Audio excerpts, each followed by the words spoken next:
करमपुर शहर के मेन अंदर नाके चौक और नामालूम हथियारबंदन मेहरदीन चाचा जे करियाना स्टोर दुकान ते काह करे यरगमाल बनाए तशद्दुद करण बाद हज़ारें रुपया रोक रकम मोबाइल फोन और मोटरसाइकिल फुर करे फरार थी विया।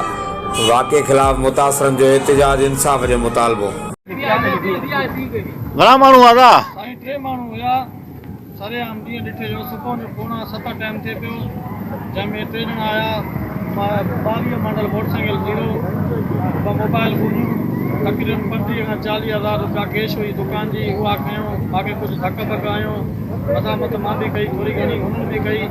दुकान साम्हूं अमर जो मुंहिंजो मामो आहे, उनखे सॾ कयुमि मां। हेॾो सौट आहे छोकिरो असांजो इमदाद अली, उनखे सॾ कयुमि, नारा कयुमि, उन बि सॾ कया।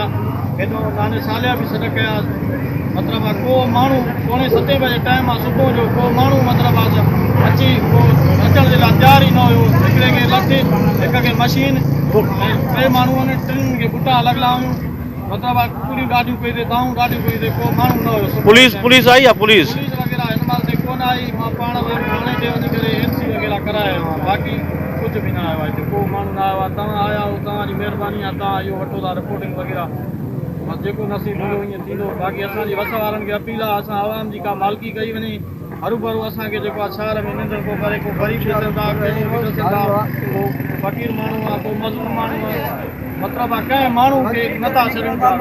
को माण्हू घर खां निकिरे थो बि महफ़ूज़ न आहे, शहर खां निकिरे थो घर ताईं बि महफ़ूज़ न आहे। असांजी वस वारनि खे अपील आहे, हथ ॿधी त असां मिसकिननि जी कान का वावर कई वञे। असांजे SSP खे, SHO साहिब खे, मतिलबु आहे वस वारनि खे असांजी अपील आहे, असां खां कुझु न कुझु मदद कई वञे असांजे दुआनि खां।